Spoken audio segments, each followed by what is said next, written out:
June 6, 1944. The cliffs of Dover, England, shrouded in the pre-dawn mist rolling off the English Channel. You can almost taste the salt on the wind, sharp and biting, as it whips through the barbed wire and concrete bunkers lining the shore. Sergeant Ellis, Stubby Parker, hunkers down behind a rusted machine gun nest, his fingers numb around the cold steel of his M1 Garand. The sea churns below, waves crashing like distant artillery, and in the distance the dark silhouettes of destroyers slice through the water. But this isn't Normandy, yet. It's a feint, a shadow play, and Stubby knows it. His heart pounds, not from fear of the real fight, but from the thrill of the lie they're about to sell. Stubby wipes the fog from his binoculars, peering across the strait toward the French coast. There the Germans wait, thousands of them, dug in along the Pas de Calais, the shortest route from England to their homeland. Field Marshal Erwin Rommel himself has fortified it into a fortress of steel and suspicion, his Atlantic wall stretching like a scar across Europe. Rommel's orders are clear: expect the blow here, where the Allies must strike hardest. But Stubby and his unit, the unassuming 23rd Headquarters Special Troops, are about to make them believe it even more. "All right, boys," whispers Lieutenant Colonel Billy Harris from the shadows of the bunker, his voice steady as the tide. Harris, a wiry artist from New York with a knack for turning canvas into chaos, adjusts the straps of his inflatable tank dummy. He's no frontline grunt. He's a deception specialist, handpicked from the salons of Madison Avenue. Around him, a dozen men from the 603rd Camouflage Engineer Battalion scurry like ghosts in the gloom, inflating rubber tanks with bellows pumps that hiss softly against the wind. These aren't the real Shermans waiting in hidden glens across southern England. No, these are props, 20 feet of painted latex and wooden frames, light enough for 2 men to carry. The air smells of rubber and fresh paint, mixed with the earthy tang of wet soil from the cliffs. Stubby helps a private named Ralph Ingersoll secure a fake artillery piece, its barrel a clever illusion of canvas draped over poles.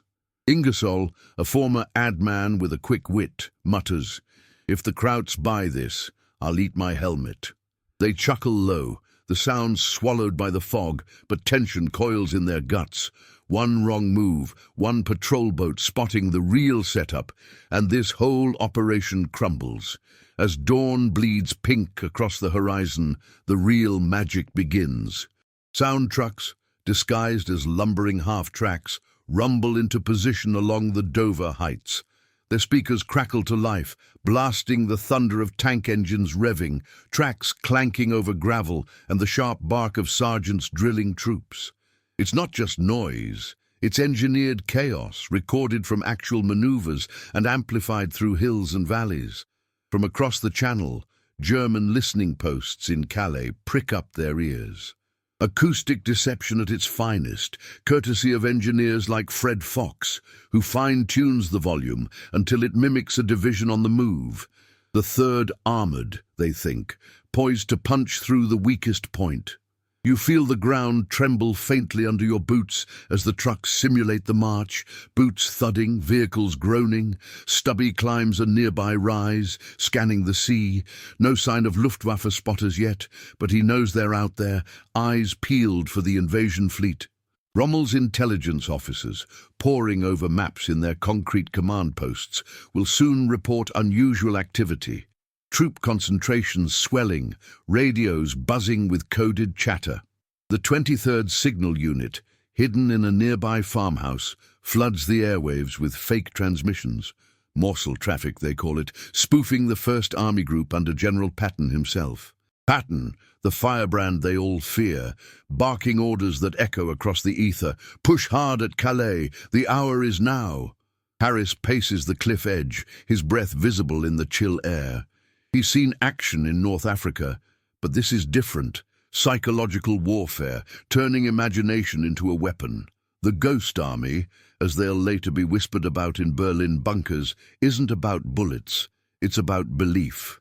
Make the enemy see armies where there are none, and you've won half the battle before the first shot. Stubby's unit has been training for months in the muddy fields of Hertfordshire, practicing these deceptions, inflating decoy convoys by night, painting tank tracks on roads that lead nowhere, even staging mock battles with flashpots and smoke grenades to fool aerial reconnaissance. A low drone cuts through the mist, Spitfires streaking overhead, their Merlin engines a defiant roar. But these are the real thing, escorting a flight of dummy gliders towed by invisible wires, their silhouettes bloated to look like an airborne assault force. From the German side, it must look convincing. The Allies massing for the kill at the narrowest crossing, just as Hitler predicted. Rommel, racing back from his French villa, will double the panzer reserves here, stripping them from Normandy's beaches where the true D-Day armada gathers in secrecy. Stubby lowers his binoculars as the first rays of sun pierce the clouds, illuminating the inflatable tanks, now lined up like a spectral brigade. Wind tugs at their guy lines, making them sway like mirages. He thinks of the boys waiting in Southampton, the real invasion force, Omaha, Utah, Gold, Juno, Sword, tens of thousands strong, their landing craft bobbing in the swell. If this works, those ghosts will buy them the time they need. A diversion so perfect it haunts the German High Command. By midday, reports filter back through captured radio intercepts. German spotters confirming massive Allied build-up at Dover.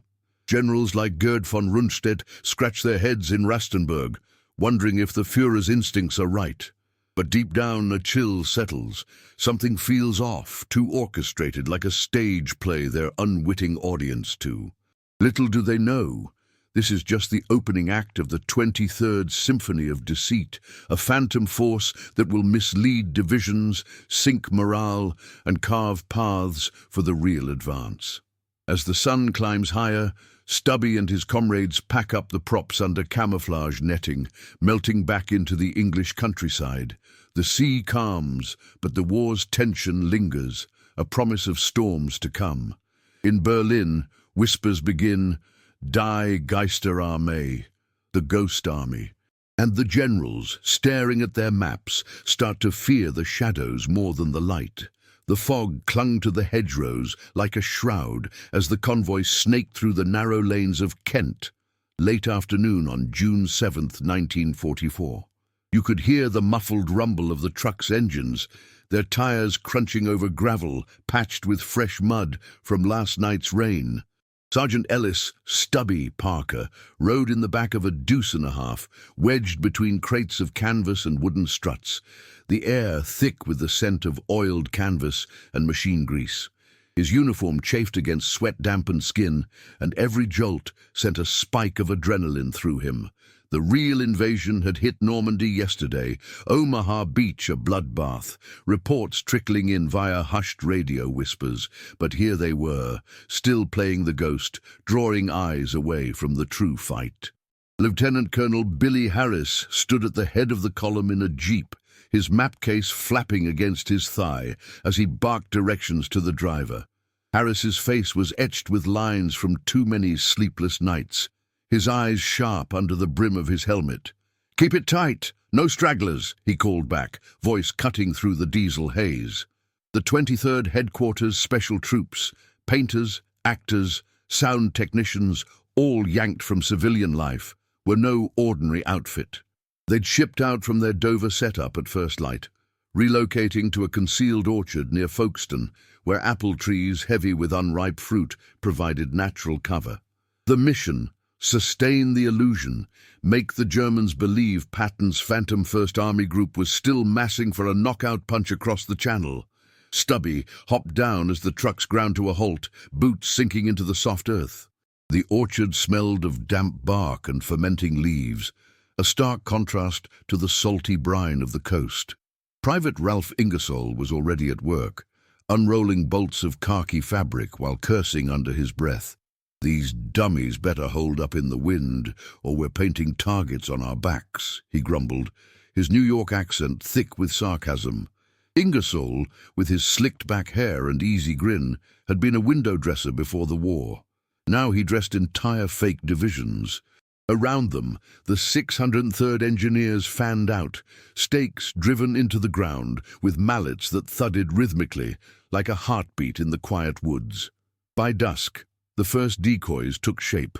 Inflatable tanks rose like bizarre balloons, their rubber skins stretched taut over metal frames, painted with meticulous detail. US stars on the turrets, serial numbers scrawled in chalk for authenticity.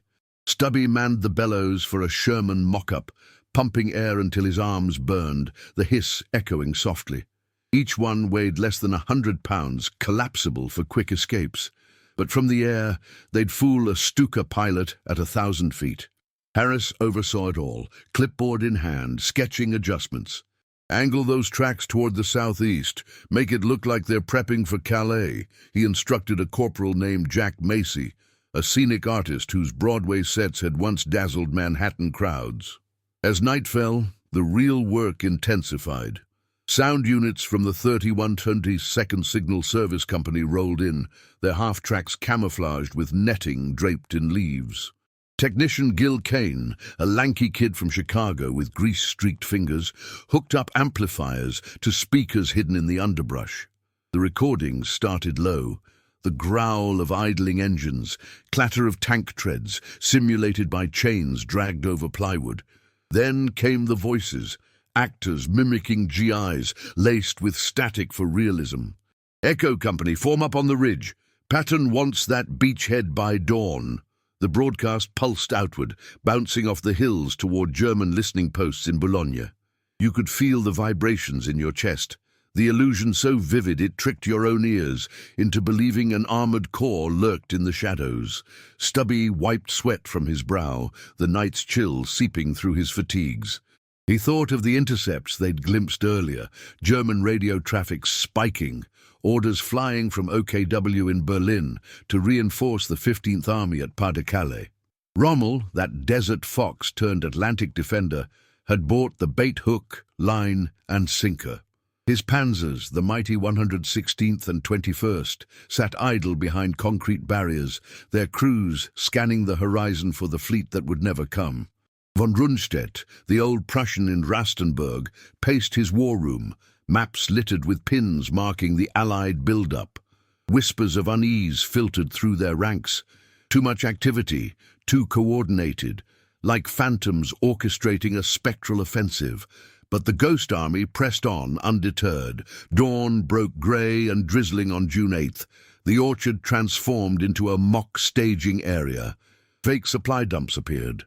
Barrels of sand painted black to mimic oil drums, crates stuffed with rags instead of ammo. Aerial deception specialists from the 406th Combat Engineers climbed the trees, rigging wires to sway canvas sheets in the breeze, simulating troop tents fluttering in the wind. From a Luftwaffe recon flight buzzing overhead, Stubby spotted the FW-189 silhouette against the clouds. It must have looked like a hive of activity. Men scurrying, actually his comrades in exaggerated motions, vehicles parked in precise formations. Harris gathered the unit under a dripping canopy, his voice low but fervent. "This isn't just smoke and mirrors, lads. Every hour we hold their gaze, we save lives on those Normandy beaches. The real boys are clawing inland. Utah's secured, but they need every division we can pin down here." Nods rippled through the group, faces hardened by the weight of it. Stubby felt it too, a knot in his gut. He'd lost a cousin at Anzio, and this deception was revenge without the rifle. By midday, the radio spoofing ramped up, the signal team, holed up in a requisitioned barn smelling of hay and rust, transmitted bursts of Morse code and voice chatter. "First Army Group to Sector Alpha, expect heavy surf tomorrow, prepare for assault." It was all fiction, scripted by linguists to mimic Allied ciphers, but the Germans bit. Intercepts confirmed it. Hitler himself, roused from sleep, demanded more fighters to the Channel coast, stripping the Eastern Front reserves. The Führer's paranoia fed the illusion. Patton, that cursing comet, leading the charge. As evening shadows lengthened, a scare jolted them. A German E-boat patrol skimmed close offshore, its engines a distant drone. Stubby froze behind a decoy howitzer, heart hammering, fingers itching for his garand. Harris signaled silence, the sound trucks muted mid-broadcast. Minutes stretched like hours, the rain pattering on leaves until the boat veered away. Relief washed over them, but it sharpened their edge. They worked through the night, adding flashpots for mock anti-aircraft fire, blinding bursts that lit the sky like distant battles. In Berlin's depths, General Alfred Jodl reviewed the reports, his monocle glinting under the lamplight. "This ghost army of theirs, it's everywhere and nowhere," he muttered to aides, frustration etching his brow. Rommel, en route to the front, radioed for more intel, his staff officers trading uneasy glances. The shadows grew longer, the fear deeper. An enemy you couldn't touch was the deadliest kind. Stubby collapsed onto his bedroll as false stars wheeled overhead, the orchard alive with the hum of deception. The war machine ground on, but here, in the heart of the lie, they held the strings. Normandy's real ghosts, the fallen on bloodied sands, would thank them, if only in the history books yet unwritten. The rain had eased into a persistent drizzle by June 9th, 1944, turning the Kent orchard into a quagmire that sucked at boot heels with every step. Sergeant Ellis, Stubby Parker, sloshed through the mud, his poncho slick with water, carrying a crate of wooden tank turrets toward the waiting trucks. The air hung heavy with the scent of wet earth and rotting apples, punctured by the sharp tang of gasoline from the idling engines. Overhead, the sky brooded grey, low clouds muffling the distant rumble of thunderbolts patrolling the channel. The real war clawed its way inland from Normandy. Reports from BBC intercepts spoke of fierce hedgerow fighting, Caen still a distant dream. But Stubby's world was this spectral stage, where every prop placement bought another hour for the boys in the bocage. Lieutenant Colonel Billy Harris emerged from the command tent, his boots caked in filth, a fresh map rolled under his arm.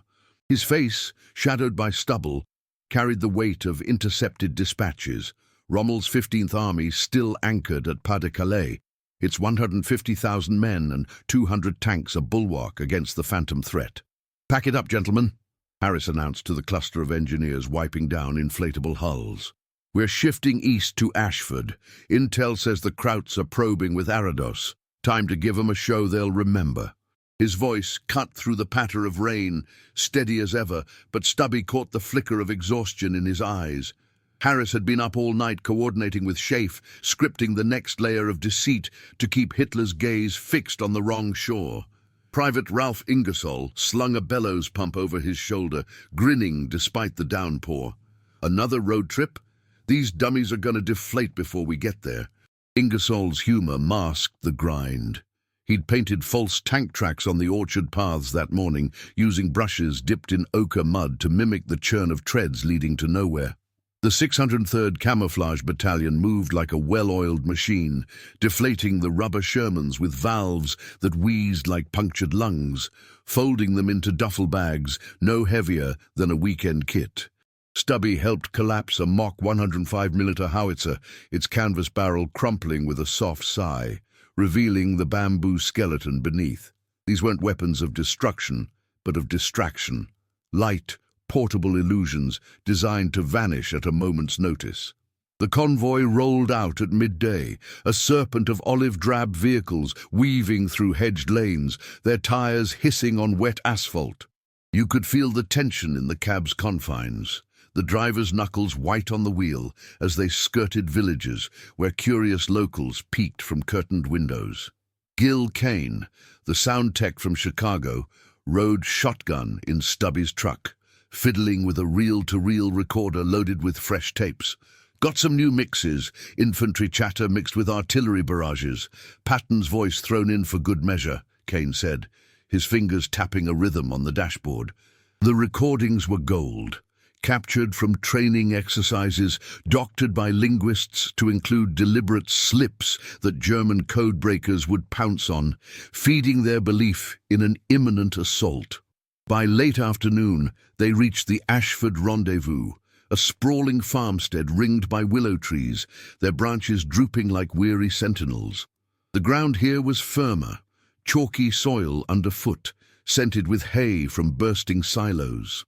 Harris directed the setup with clipped efficiency, assigning sectors, deception platoons to the north field for visuals, signals to the south barn for broadcasts.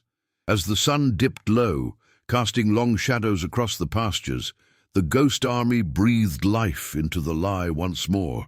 Engineers hammered stakes into the earth, the mallets' thuds echoing like Morse code. Inflatable tanks re-emerged, pumped full under camouflage nets woven with local foliage, leaves rustling in the breeze to blend with the real world. Stubby positioned a cluster of fake half-tracks near a mock crossroads, their wooden wheels carved to show wear from miles of march. He daubed mud on the fenders for authenticity, the cool clay gritty between his fingers. Nearby, Corporal Jack Macy orchestrated a team stringing wires between poles, creating a spiderweb of canvas that undulated in the wind, simulating hundreds of flapping tent flies. "Make it bustle!" Macy called, his artist's eye catching every detail, the angle of a guy line to catch the fading light just right. From a Ju-88 at altitude, it would scream activity, the First Army Group digging in, supplies stacking, ready to cross. Dusk brought the sonic assault. Gaines half-tracks, engines muffled under exhaust baffles, positioned speakers in the tree line. The first playback hit like a thunderclap, the deep bellow of Liberty engines straining, overlaid with the clank of chains mimicking tracks over cobblestones. Then voices, gruff, urgent. "Baker Company, advance to Grid 47. Watch for mines. Patton's not waiting for the weather."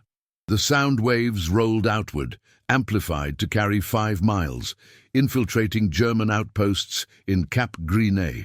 Stubby crouched in the grass, the vibrations humming through the soil into his bones, making the illusion feel perilously real. You half expected to see silhouettes crest the hill, bayonets glinting. In the command tent, lit by a hissing Coleman lantern, Harris pored over reports with his staff. A captured Enigma decrypt, courtesy of Bletchley Park's boffins, revealed the hook was set deep. General Gerd von Rundstedt, in his Berlin lair, had wired Rommel. Allied concentrations at Dover and Folkestone indicate primary thrust imminent. Reinforce 15th Army forthwith. Rommel, hunkered in his forward HQ near Lisieux, diverted the 2nd Panzer Division from Normandy reserves, their Tigers rumbling north instead of south. The Desert Fox paced his map room, cigarette smoke curling around his aquiline nose, frustration mounting. "This phantom Patton, where is the bastard striking?" he growled to his aide-de-camp, Hans Speidel, who could only shrug at the aerial photos showing armoured masses that dissolved under scrutiny. But scrutiny was their enemy. As night deepened, a flare of panic, a low-flying Fieseler Storch buzzed the farmstead, its engine a waspish drone slicing the dark. Stubby Dove behind a decoy truck, heart slamming against his ribs, the metallic taste of fear on his tongue. Harris killed the lights with a shout, the unit freezing in place, sound trucks silent, men statues under nets. The plane circled once, twice, its searchlight sweeping like a scythe, illuminating rain-slicked leaves in stark white. Then it banked away, vanishing into the clouds. "Close shave," Ingersoll whispered later, lighting a lucky strike with trembling hands. "Those ghosts are getting bolder." The deception escalated through the night. Signal operators in the barn, surrounded by the musty scent of stored tools, keyed up the radio ploy. Bursts of faux traffic flooded the bands, coordinates for beach assaults, supply manifests for 500,000 troops that didn't exist. "Operation Fortitude continues," Harris murmured to Stubby during a break, passing a canteen of bitter coffee. "Every division we tie down here is one less shredding our boys at Carentan." Stubby nodded, the steam warming his chilled face, thinking of the Normandy dispatches, Mulberry Harbours battered by storms, but the lodgment holding. By dawn on June 10th, the farmstead pulsed with fabricated life. Flashpots buried in furrows simulated welding torches, sparks arcing like distant fireworks. aerial nets draped over ammo dumps of painted crates, their shadows shifting convincingly. Luftwaffe photos developed in hasty labs confirmed the build-up to OKW analysts, who argued in heated tones. In Rastenburg's Wolf's Lair, Hitler slammed a fist on the oak table, his voice a rasp. "The Ghost Army mocks us. Double the watch. Patton will not slip through." Generals like Jodl exchanged glances, the fear coiling tighter, and foe woven from air and artifice eroded resolve like acid. Stubby watched the sun breach the horizon, gilding the decoys in false glory. The real invasion clawed forward, Gold Beach linking up, but at terrible cost, while here in England's green heart the shadows danced. The ghost army's web tightened, generals haunted by armies unseen, their dread a weapon sharper than any blade. And as the convoy prepared to ghost onward, Stubby felt the pull of the next act, the lie evolving into legend. The chalky fields around Ashford lay sodden under the June 11th, 1944, sun, steam rising like battlefield smoke from the drying earth. Sergeant Ellis, Stubby Parker, shouldered his pack, the weight of deflated rubber tanks slung inside, pulling at his straps as the convoy lurched forward on the rutted farm track. The air carried the crisp bite of cut grass and exhaust fumes, mingling with the faint, acrid whiff of spent flash powder from last night's mock drills. Overhead, a flight of P-47s droned eastward, their radial engines a reassuring growl, but Stubby's eyes stayed glued to the horizon, always watching for the glint of a German recon plane that could unravel it all. Lieutenant Colonel Billy Harris rode point in the lead jeep, his gloved hand gripping the radio handset, static crackling as he relayed coordinates to Schaff. "Fortitude South holding, 15th Army still blind," he muttered to the driver, a stocky corporal from Texas named Hale, whose knuckles drummed the wheel in rhythm with the engine. Harris's uniform, dusted with chalk from the fields, hung loose on his frame. The deception game was a marathon, sapping strength without the release of combat. Reports from Normandy painted a grim picture. Caumont captured, but at the cost of entire platoons chewed up in the bocage. But every phantom division they conjured here kept Rommel's reserves chained to the Pas-de-Calais. Private Ralph Ingersoll bounced in the truck bed beside Stubby, nursing a bruised thumb from hammering stakes. "Heard the latest. Kraut High Command's jumping at shadows. Patton's ghost got 'em spooked worse than a fox in the henhouse," he said, his voice low against the wind whipping through the canvas sides. Ingersoll pulled a crumpled pack of Camels from his pocket, offering one to Stubby, who lit it with a Zippo that flickered in the breeze. The smoke curled bitter and soothing, a brief anchor in the ceaseless motion. They'd packed out at first light, the Ashford setup dismantled in under 2 hours, canvas tents folded flat, speakers buried under sod, tracks brushed away with pine boughs until the farmstead looked as innocent as a vicar's garden. The column veered north toward Canterbury, tires humming over macadams scarred by winter potholes. Gil Kane, wedged in the cab with his reel-to-reel cases, fiddled with dials, testing a new tape loop. The simulated roar of a landing craft fleet churning toward shore, waves slapping hulls mixed with the shouts of debarking troops. "This one's a killer," Kane grinned, his Chicago twang cutting the tension. "Engineered it with underwater mics from the Navy. Sounds like the whole damn channel's boiling over." Stubby nodded, visualizing the Germans in their cliffside bunkers at Sangati, headphones clamped on, transcribing the evidence of an armada massing under cover of fog. By midday, they infiltrated a wooded copse near the Stour River, ancient oaks draping branches like camouflage netting over a hidden meadow. The ground here was spongy with moss, scented with wild garlic and the damp rot of fallen leaves, a natural foxhole from prying eyes. Harris dismounted first, boots squelching as he scanned the terrain with binoculars. "This'll do. Elevated for visuals, river for acoustic bounce," he declared, waving the trucks into position.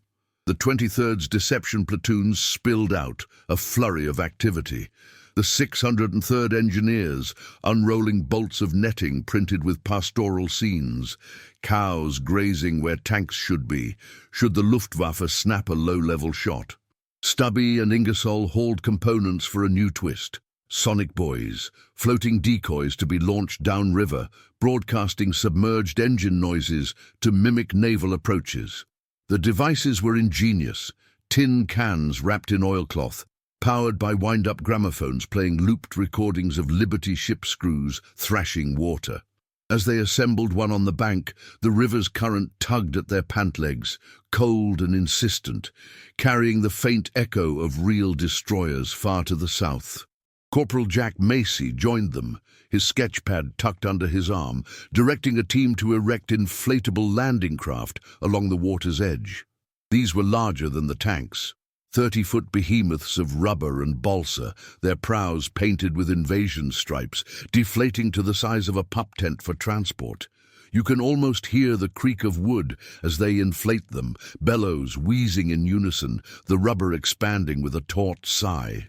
Macy stepped back, wiping paint from his hands, his Broadway flair evident in the way he angled the craft to catch the light. Shadows pooling to suggest hulls laden with troops. From the air, it'll look like Montgomery's ferrying the lot. Patton's boys ready to storm Calais at high tide, he said, his voice laced with the thrill of creation. Nearby sound techs buried speakers in the mud, wiring them to generators that hummed softly under tops.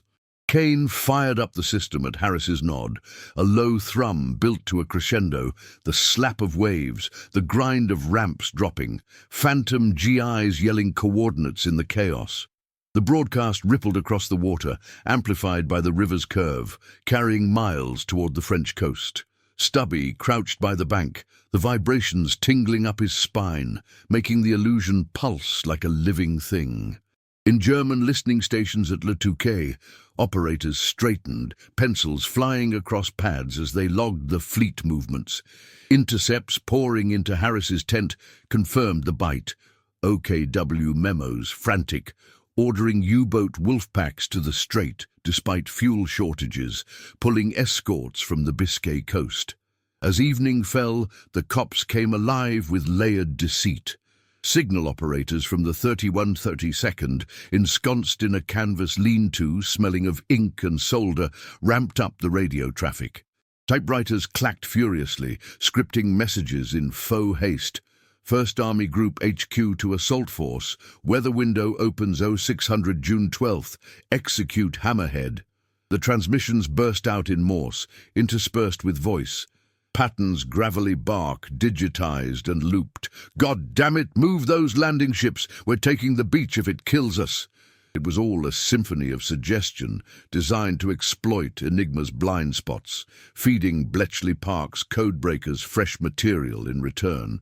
Harris gathered the officers around a field table under lantern light, maps spread like a patchwork quilt. Rommel's shifting the 352nd Infantry north, "Straight into our web," he said, tapping a pin-marked Calais. His finger traced to Normandy, where the real push stalled at Villers-Bocage, Sherman's brewing up under 88mm fire. Von Rundstedt's dispatches, gleaned from ultraleaks, seethed with doubt. Allied deceptions unprecedented, ghost army maneuvers evade all counters. In Rommel's St. Vast HQ, the field marshal argued with his staff, maps yellowed by cigarette burns, his face gaunt under the bulb's glare. "This spectral force, it's bleeding us dry. Where are the panzers needed?" Speidel, his chief of staff, could only report the aerial confirms, endless columns snaking toward Dover, tents sprouting like mushrooms. A chill wind stirred the oaks as night deepened, carrying the first patter of rain. Stubby manned a watchpost, Garand across his knees, the river's murmur blending with the scripted din. A close call jolted them at midnight, a patrolling He-111's beams sweeping the treetops, engines throbbing like a migraine. Harris ordered blackout, the unit melting into the undergrowth, breaths held until the bomber droned seaward. "They're testing us," Ingersoll whispered post-relief, sharing a flask of ration rum that burned warm down Stubby's throat. By dawn, June 12th, the meadow teemed with artifice, fake pontoon bridges spanning the Stour, canvas ramps leading to docks of stacked crates. Flashpots simulated arc welders, sparks dancing in the mist. Luftwaffe Arados buzzed closer now, their photos feeding Berlin's war room where Jodl paced, monocle fogging. The Führer rages. This ghost army defies logic, yet it ties our hands. Hitler, in the Wolf's Lair's concrete gloom, decreed more V1 sites to the Channel, his paranoia a gift to the Allies. Stubby watched the decoys sway in the breeze, the lie solidifying into dread. Normandy's bridgehead expanded, Traun taken but bloodily, while here the shadows commanded fear. The ghost army marched on, generals haunted by the unseen, their web a noose tightening with every broadcast, every inflated hull. As the convoy prepped to fade eastward, the river whispered secrets, carrying the spectres toward their next haunt. The mist clung to the Stour's banks like a reluctant veil, as the Ghost Army's convoy ghosted eastward on June 13, 1944, tires whispering over dew-slicked roads, flanked by ripening wheat fields. Sergeant Ellis, Stubby Parker, gripped the truck's side rail, the vibration of the engine rumbling through his calloused palms, carrying the faint metallic scent of dew-kissed metal and the earthy promise of harvest. The sun pierced the haze in golden shafts, but Stubby's mind lingered on the night's close call, the Heinkel's probing lights that had nearly pierced their shroud. Overhead, a lone mosquito skimmed low, its props slicing the air with a high-pitched whine, a silent guardian scanning for threats. Lieutenant Colonel Billy Harris led from the jeep, his map fluttering like a battle flag as he consulted a coded dispatch from Chef. "Head for the Medway Valley, Thanet coasts our new canvas," he called back, his voice hoarse from chain-smoking Chesterfields, the smoke trail dissipating into the morning chill. Harris's eyes, ringed with fatigue, flicked to the rear view. The real Normandy front gnawed at him, reports of the 101st Airborne bogged down near Carentan, paratroopers trading lead in flooded pastures, but sustaining fortitude meant starving the Germans of those reinforcements. Rommel's 15th Army, over 200,000 strong, remained shackled to the Pas de Calais, their Tiger tanks idling in revetments while the bocage bled Allied blood. Private Ralph Ingersoll sprawled in the truck bed, sketching fake convoy routes on a scrap of paper, his pencil scratching rhythmically. "Krauts must be losing their minds by now. Patton's Phantom Army's got 'em chasing windmills," he quipped, passing a shared apple, its juice tart and sticky on Stubby's fingers. Ingersoll's wit was a balm against the grind. He'd rigged the Stour buoys that dawn, watching them bob downstream like spectral submarines, their gramophones warbling engine drones until the current swallowed them. The 603rd Engineers packed tight around them, duffels bulging with collapsed decoys, the air thick with the rubbery tang of uninflated hulls. By noon, they threaded into the Medway's undulating hills near Sittingbourne, a patchwork of hop fields and clay pits that smelled of fermented vines and damp clay. The ground rose in gentle swells, ideal for line-of-sight illusions, the river's gleam a natural reflector for sound. Harris halted the column in a secluded hollow, ringed by blackthorn hedges, their thorns snagging sleeves as men dismounted. "Disperse and dig in. Visuals by 1400, audio at dusk," he ordered, his boots sinking into the loamy soil. The unit fanned out like ants on a mission, deception specialists to the ridge for silhouettes, signals to a derelict windmill for elevated broadcasts. Stubby and Ingersoll lugged bellows to the hill crest, where Corporal Jack Macy already directed the inflation of a dozen rubber landing craft, their forms swelling with rhythmic pumps that echoed like labored breaths. The rubber creaked under pressure, painted prows bobbing as guy lines were secured to stakes driven deep into the chalk. "Cluster 'em like they're queuing for the tide, add some half-tracks for cover fire illusion," Macy instructed, his hands smeared with grease paint, evoking the chaos of his old stage sets. From afar, against the river's bend, it would mimic a staging beach, Eisenhower's armada poised, not in Portsmouth's hidden coves, but here in Kent's deceptive embrace.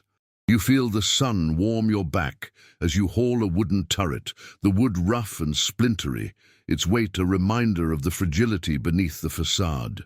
Gil Kane set up nearby, uncoiling cables from his half-track, the machine's treads gouging furrows that they'd later camouflage. Loaded this reel with naval chatter, destroyer escorts pinging sonar, mixed with troop transports creaking under load, Kane explained, his fingers deft on the controls, sweat beading on his forehead. The techs buried speakers in shallow trenches, covering them with turf sod that peeled back like skin, ensuring the sound rose earthborne, as if a fleet churned just beyond the hedgerows. As shadows lengthened, the sonic veil descended. Kane flipped the switch, and the valley thrummed. The deep pulse of screws in water overlaid with the clang of anchor chains and the barked orders of phantom coxswains. "All hands to stations! Calais run at 400!" The amplification bounced off the Medway's waters, carrying 4 miles to German hydrophones off Dunkirk, where U-boat skippers perked up, plotting intercepts for a convoy that sailed only in sound. Stubby pressed his ear to the ground, the vibrations a tactile lie, tricking his senses into seeing hulls slicing the current. In the windmill's creaking loft, signalmen hunched over Enigma spoofing sets, the air humming with tube warmers and the ozone bite of electricity.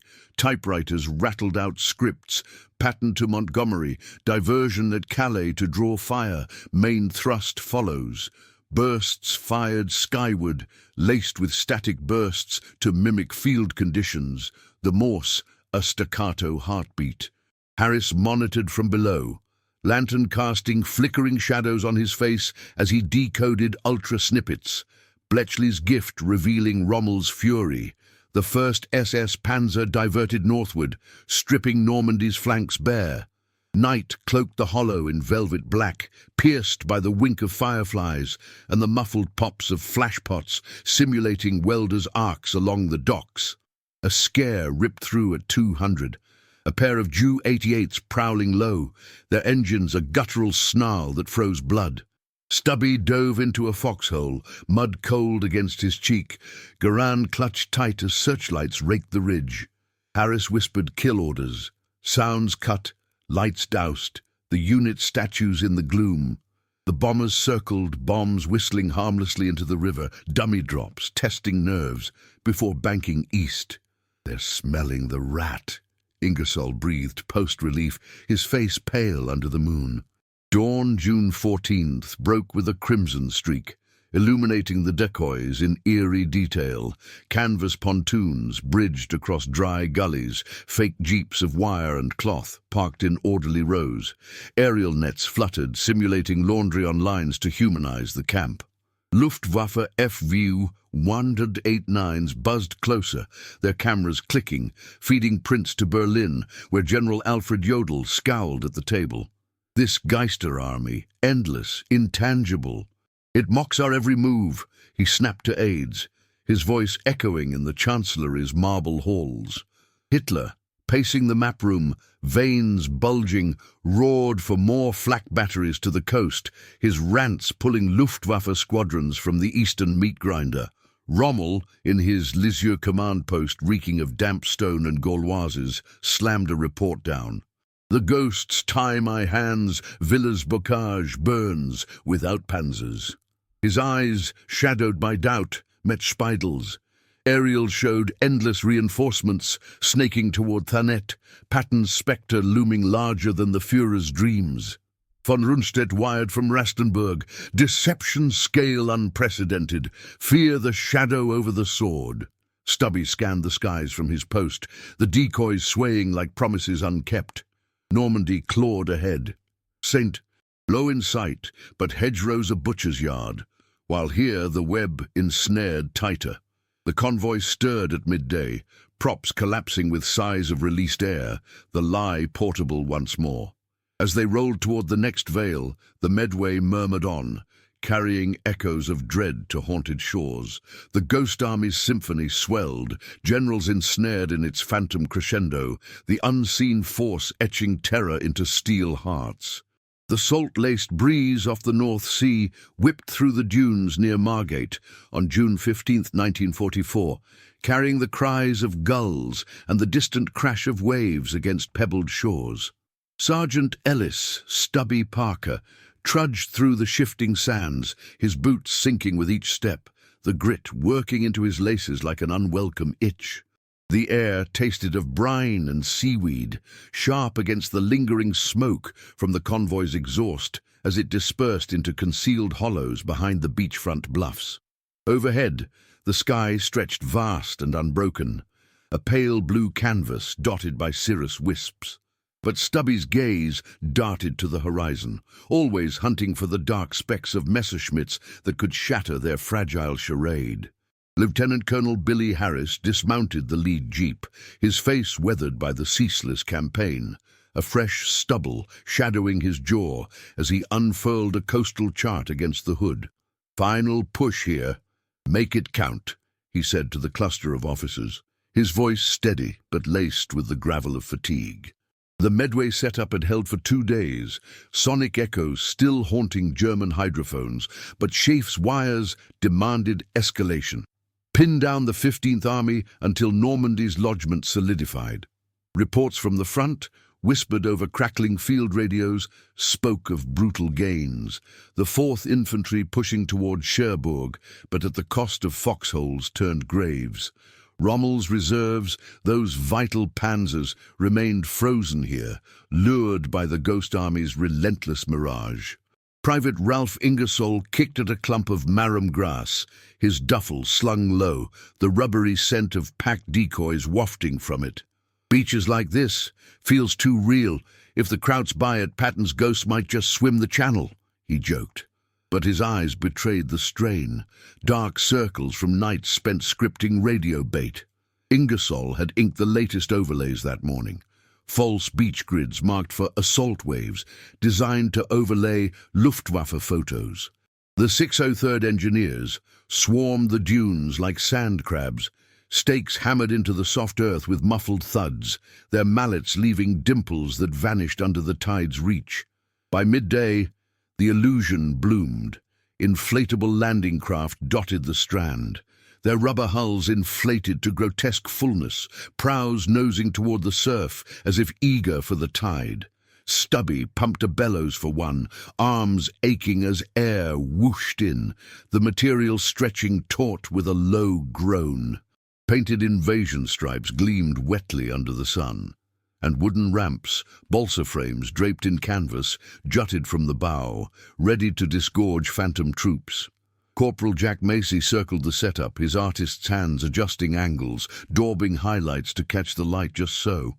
"From Ostend's towers, it'll scream Armada. Eisenhower's hammer falling at dawn," he murmured, evoking the urgency of a stage cue. You can feel the sand shift under your feet as waves lap closer, the decoys bobbing gently, blurring the line between prop and peril. Gil Kane's sound half-tracks nestled in bluff-side revetments, engines idling with a throaty purr muffled by sandbags. He uncoiled cables through the dunes, burying speakers beneath layers of kelp and pebbles, their grills facing the sea. "This mix'll curdle their blood, LCVP ramps slamming, outboards revving, mixed with the surf," Kane said, his Chicago drawl quick as he spliced wires, sparks flickering from his pliers. The text tested low, a rumble built, waves crashing in stereo, overlaid with the chaos of debarkation, boots splashing, sergeants bellowing, "Hit the shingle! Flank those pillboxes!" The sound rolled outward, amplified by the cliffs, carrying across the 10 miles to Calais' listening arrays. Stubby pressed a hand to the ground, the vibrations pulsing like an approaching storm, tricking his pulse into quickening. As the afternoon waned, the signal platoon claimed a weathered lighthouse atop the bluffs, its beam long dark, the air inside thick with dust and salt corrosion. Operators hunched over consoles, the glow of vacuum tubes casting eerie green on their faces as they keyed the finale. Typewriters clattered. "First Army Group to Combined Ops. H-hour 0500, June 16th, Calais Primary, Secondary Le Havre, Patton leading." Morse bursts lanced the ether, voice inserts laced with static. Patton's digitized snarl. By God, we'll crack that wall wide open. It was the crescendo, scripted to peak with Normandy's real advances, feeding Enigma traffic that Bletchley would crack wide. Harris monitored from the lighthouse base, his lantern flickering against the stone walls as ultra-decrypts arrived in coded pads. Rommel's 15th Army, 19 divisions strong, dug deeper into the Pas-de-Calais fortifications, bunkers bristling with 88s, minefields sown thick as nettles. The field marshal, in his Lisieux redoubt amid the scent of oiled maps and cooling coffee, raged at a briefing. This verdammte Geisterarmee, it's everywhere. Aerials show beaches black with craft, yet no fleet breaches the radar net. His finger stabbed the chart, eyes wild under the bulb's glare. Chief of Staff Hans Speidel nodded grimly, relaying orders to hold fast. The 12th SS Panzer, fresh from training grounds, diverted east instead of racing to Caen, where British Tommies clashed with Wittmann's Tigers in a cauldron of fire and steel. In Berlin's Chancellery, the tension coiled like barbed wire. General Alfred Jodl reviewed the flood of intercepts, his monocle pinching as he paced the marble floors. The Ghost Army defies annihilation, intangible, yet it bleeds our strength. Patton's spectre haunts every command post.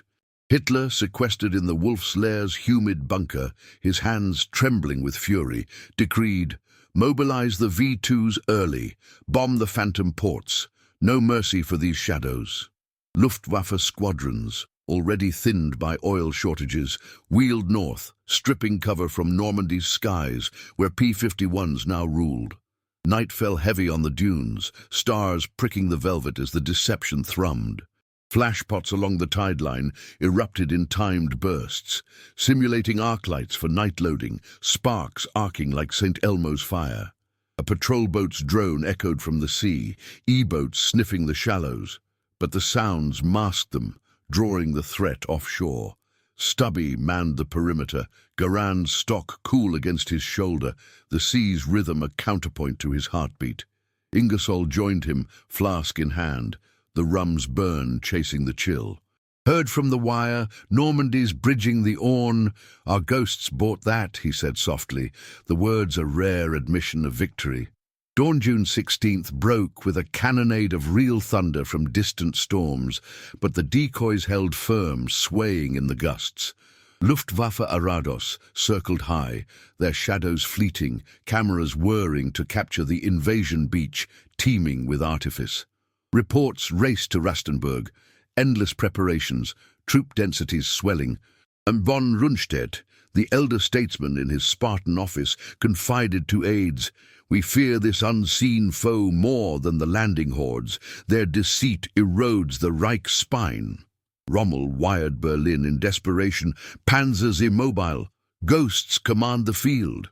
By midday, Harris called the stand down, the unit deflating the craft with sighs of escaping air, folding them into the trucks like discarded costumes. Stubby watched the last buoy drift seaward, its gramophone fading into the waves.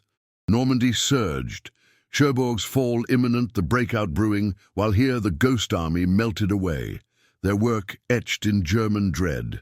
The generals, staring at maps stained with phantom pins, whispered of the spectral force that outmaneuvered steel and will. In the war's grand theatre, the shadows had stolen the spotlight, their fear a legacy sharper than any bayonet, ensuring the real invasion's triumph in blood and sand. As the convoy vanished into Kent's lanes, the sea whispered on, guardian of secrets that shortened the war's cruel arc.